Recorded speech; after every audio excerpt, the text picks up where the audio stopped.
Dumako na po tayo sa ating Gospel reading and Gospel reflection sa araw na ito.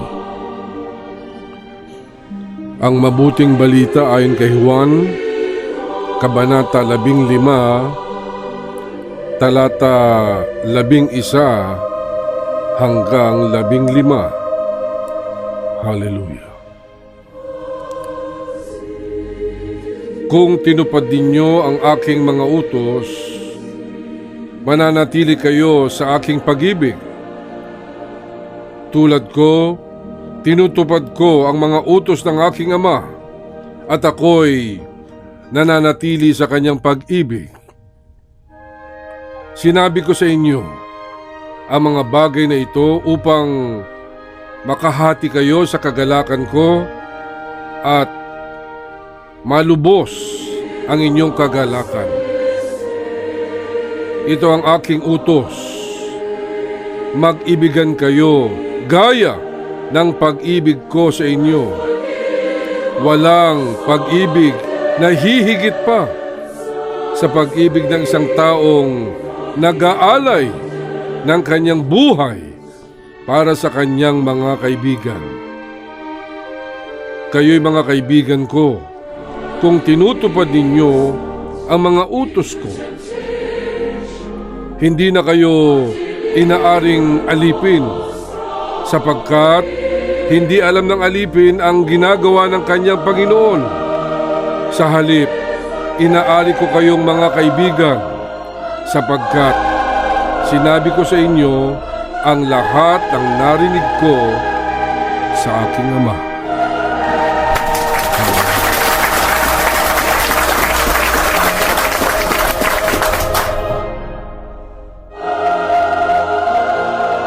Ang mabuting balita ayon kay Juan, Kabanata 15, talata 10 hanggang 15. Hallelujah.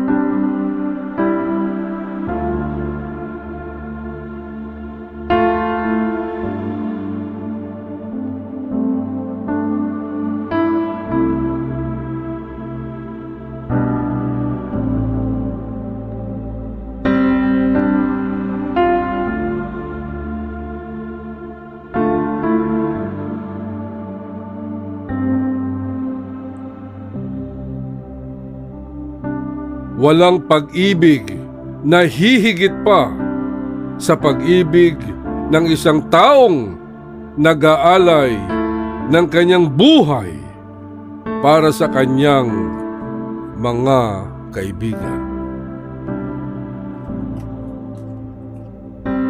There is no greater love than this, that a person would lay down his life for the sake of his friends. Hallelujah.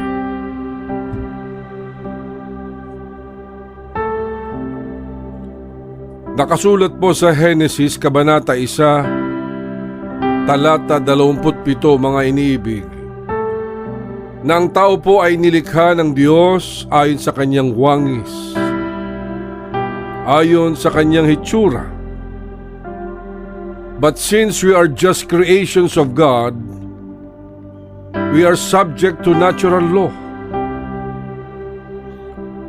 Sapagkat ang Diyos po ay hindi sakop ng natural law, because God has no beginning and end. God is eternal. God is omnipotent. God is omnipresent. Ibig sabihin, nandito lamang siya ngayon, bukas, at magpakailanman. Hallelujah. And since man is a physical being, he or she is subject to natural law.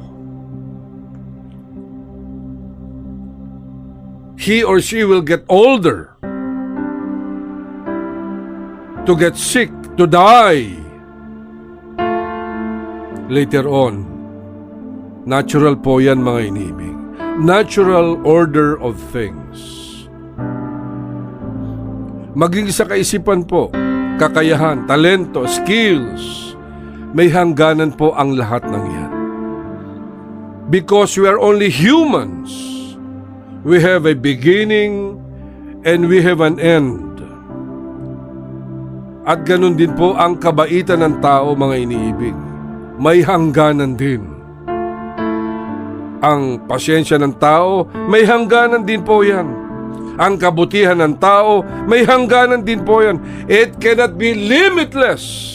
It cannot be insurmountable. It cannot be forever. Because God, mga iniibig, is not bound by natural law. Man is bound by natural law, but not God. Ibig sabihin, tayo pong mga lalang ng Diyos, tayo po ay may hangganan. Ang kakayahan natin may hangganan, may limitasyon. May limitasyon po ang ating pag-ibig. We can only do so much. We can only give so much. May katapusan po. Ang tao po, he can deliver so much. To a certain degree, mga iniibig. May hangganan, may katapusan. Pero ang Diyos, ang kahabagan ng Diyos, ang kadakilaan ng Panginoon, ang kabutihan ng Diyos, ang pagpapatawad ng Diyos, ang pagpapala at biyaya ng Diyos ay magpakailanman.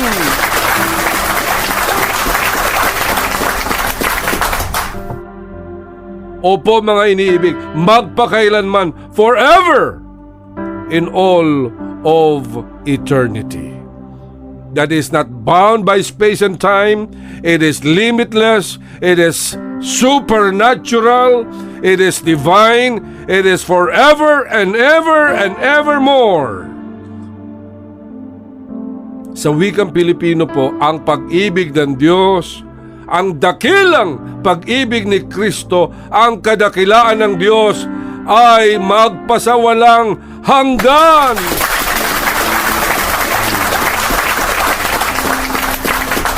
Ganyan po kadakila ang Diyos, mga iniibig.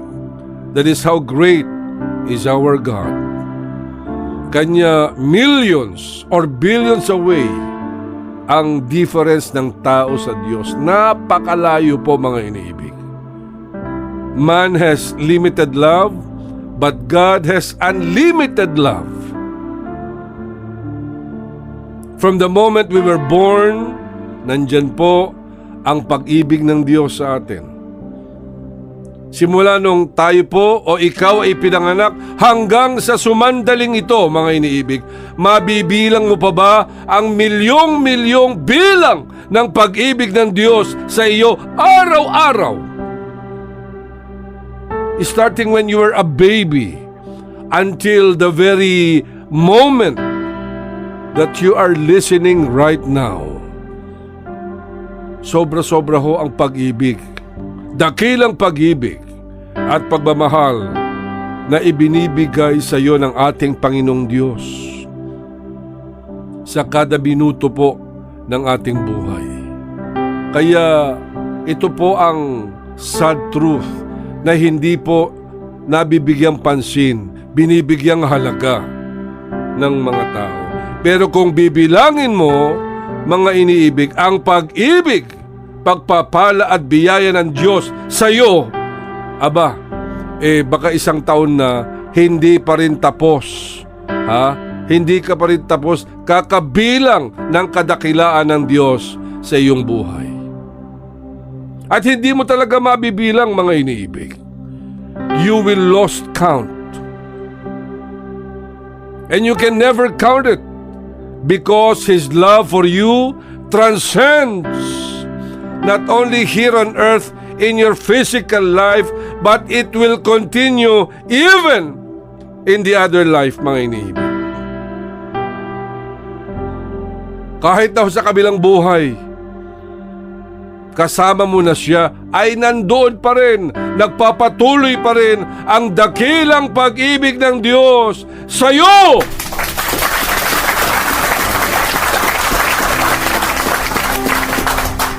From the moment you wake up until the very moment you retire or go to sleep, nandyan po ang presensya at pag-ibig ng Diyos sa iyo. Nandun din po ang presensya ng Diyos kahit po tayo ay tulog na tulog. Nandun din po siya. At hindi lamang po yan iniibig. God transcends even to the members of your family. It transcends to your parents, sa iyong mga magulang, maging sa iyong asawa, sa iyong anak, sa iyong apo, para siyang kuryenteng dumadaloy hanggang sa kung sino ang kanyang maabot. Ganyan po kadakila ang pag-ibig ng Diyos sa ating lahat, mga iniibig. Hallelujah. Pero kung titingnan po natin, is God asking too much from us? Is He demanding too much from us, mga iniibig? Hindi po. Nais lang ng ating Panginoong Hesukristo na yakapin mo siya sa iyong buhay, mahalin mo siya, purihin mo siya bilang iyong Diyos at tagapagligtas. Mahirap ba ho ba yun, mga iniibig? Mahirap bang pakiusap yun ng ating Panginoong Jesus na siya ay ating yakapin, na yakapin mo siya sa iyong buhay, magpasakop ka sa Kanya? Is that too much? Ask yourself, mga iniibig. Ikaw lang ang makasasagot niyan. O sadya lamang may mga bagay na hindi ho kayang maiwanan ng tao sa kanyang buhay. Mga bagay na hindi kayang i-let go. Pero ang tanong, mga inibig, ano sa iyo ang mas mahalaga? Ang mas matimbang? Mas mahalaga pa ba yung ayaw mong bitawang bagay sa puso mo? Mga bagay na ayaw mong bitiwan sa buhay mo? Mas mahalaga pa ba ang mga bagay na magpapahamak sa iyo kaysa kay Jesus na magpapabago ng iyong buhay at magliligtas sa iyo mula sa tiyak na kapahamakan? Timbangin mo, iniibig. Ano at sino ang mas mahalaga sa iyo? Ang mas matimbang sa iyo? Ang sarap ng laman? Ang sarap ng bisyo, ang sarap ng buhay sa libutan.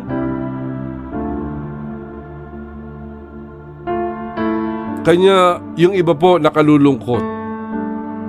Di bali nang sila'y mamuhay sa kasalanan. Di bali nang sila'y mabuhay sa kasamaan, sa kapahamakan. Basta daw sila ay masaya. Diyan sila nag-e-enjoy. Yan ang kanilang kaligayahan. Pero ang tanong, hanggang kailan? Hanggang kailan, mga iniibig? Because when you are clinging to a temporal happiness, a fleeting happiness, hindi po permanente yan. Naglalaho din yan, nawawala. And the consequences, doon ka pa magsisisi sa huli. Nahuli na ho ang lahat. Nahuli na ang iyong pagsisisi na matanda ka na at marami ka ng sakit at karamdaman. Huwag naman po sana nating hintayin ang ganong senaryo, pagkakataon o stage ng ating buhay.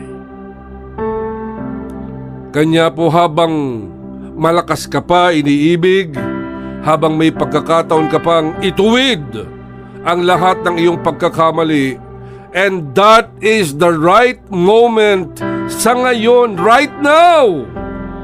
Now is the right time. Now is the very moment, iniibig. Opo, ikaw na nakikinig ngayon, this is not accidental. Hindi po ito nagkataon lamang. Jesus is talking to you right now. Kinakausap ka ng Diyos ngayon. This is the very moment na itapon mo na, iwaksi mo na, igapos mo na, itigil mo na. Ngayon din, ang iyong buhay sa pagkakasala, ang iyong buhay sa kasalanan, ang buhay na walang kaligtasan. sapagkat hindi pa huli ang lahat, mga iniibig. It is not yet too late because God's love for you is overflowing. It's like the unending stream of water in the river. Because God's love has no conditions. Basta pagsisihan mo, humingi ka ng tawad, ng taos-puso sa Kanya, magbagong buhay ka, itigil mo na yung mga bisyong yan, ang mga kasalanan mong o makasalanang buhay, magpasakop ka na sa Kanya, iniibig. At tinatanggal mo na ang lahat ng uri ng mga addiction na yan. In Jesus' name, wala pong imposible sa Panginoon, basta't maniwala ka lamang.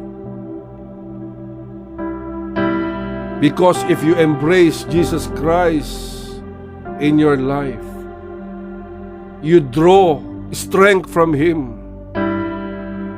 You draw strength from Jesus, na siya na ang nagpapatakbo ng iyong buhay. Sa Kanya ka kumukuha ng dakilang lakas, na sa Kanya mo na pinaubaya ang lahat.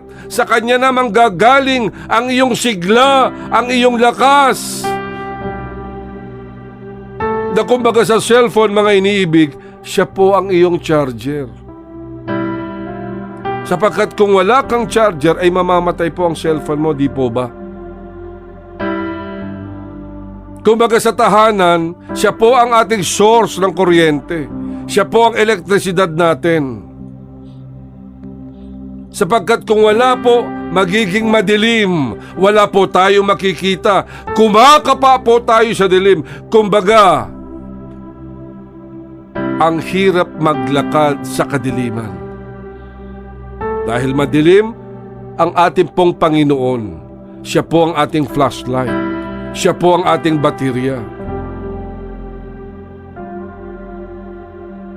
Ganyan po ang mangyayari sa buhay mo, iniibig.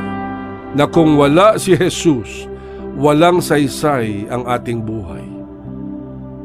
Everything becomes complicated without the presence of the Lord. Wala hong kabuluhan ang ating buhay sa mundong ibabaw na ito. It's a total spiritual nothingness. And we do not want that to happen. You truly need Jesus Christ in your life, mga iniibig. Because life is alive, bright and beautiful if you have Jesus Christ in your life. May saysay po ang lahat. May kabuluhan ng buhay kung kasama mo si Jesus. May pag-asa, may katahimikan, may katiwasayan sa iyong puso, mga iniibig. There is now a spiritual fire in your life, sapagkat si Jesus na ang charger ng buhay mo. Si Jesus na ang elektrisidad ng buhay mo.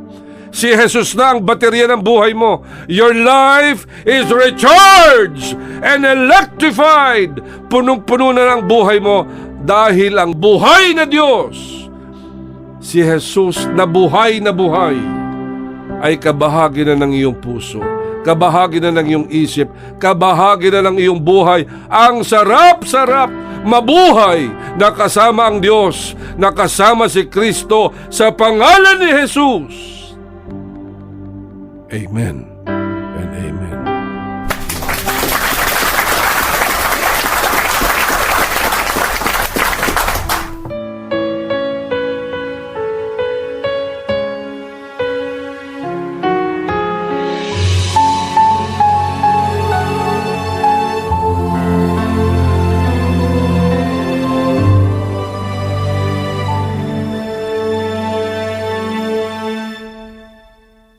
Pag-ibig ang siyang pumukaw sa ating puso at kaluluwa, ang siyang nagdulot sa ating buhay ng gintong aral at pag-asa.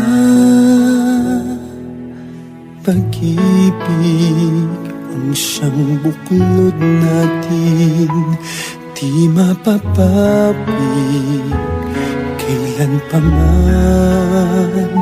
Sa puso't diwa tayo'y isa lamang, kahit na tayo'y magkawalay.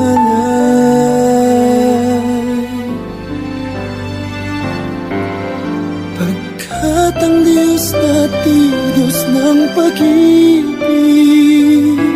magmahalan tayo't magtulungan.